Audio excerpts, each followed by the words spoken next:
Okay. Well, I was raised in a large family. I had five brothers and five sisters, and it was a farming family. We originally started out with animals and also grapes, and we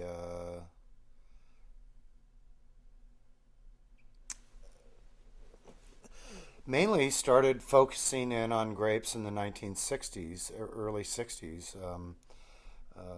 We were The industry in California at the time was not like it is today. It was red and white table wines, and my father had foresight of where the industry was going, and he began planting Cabernet and Chardonnay and Sauvignon Blancs, varietal wines that were European varietals, and found that there was no home unless you actually put it in a bottle.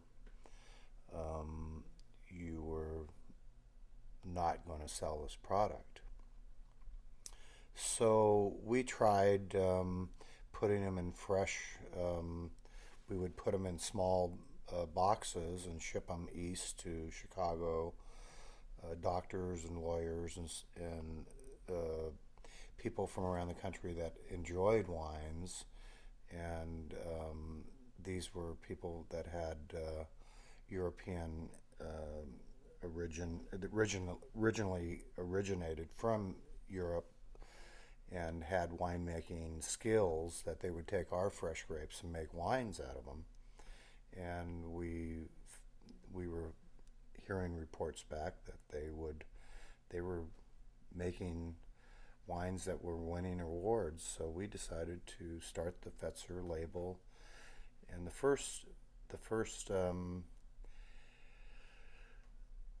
actual year, my father always made wine, but we actually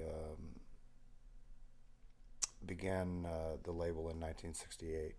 And so in 1968, we began making wine, continued on until 1992,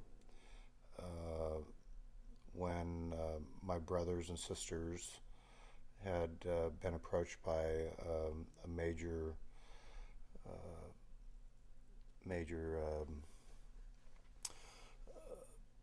person. It was Brown Forman Corporation that came out and said, "Would you guys ever be interested in selling a winery?" And we sort of kind of sat back and we decided, well, God, we're having so much fun. Why would we do that? And after giving it some thought for about a year, we did sell the winery. One of the reasons why we did this was that we found ourselves in a kind of a rat race that I guess every business gets into. As you grow, you're kind of like in this system that you find yourself further away from what you actually started, your ideas of what you started with. We were finding ourselves more as marketers than actually vintners and farmers. And so this allowed us the opportunity to get back to our roots and dig around in the soil.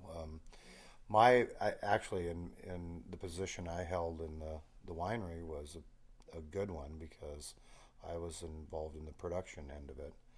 So my focus was in the grape vineyards, the winery, and so I was always pretty close. But my brothers and sisters ended up having to put their suit coats on and go out and sell wine, and eat dinner at different restaurants almost every other night, and it gets old. So after that, there's no other business that I can think of that you're allowed the freedom to be able to be out in nature and actually feel the part. Um, and farming, I think, gives me so many different. It's like opening a dictionary or an encyclopedia every day, because I'm learning something on a constant basis, and it's a challenge. If I ever stopped learning how and what makes things happen, I think that I would probably call my cows to market and uh, sell the vineyard and move on to something else. Maybe sit back in some little house in the suburb and um, but I don't see that in the future, because I have two boys, Ben and Jake, that are interested in it, and that's what makes me want to uh, continue this thing.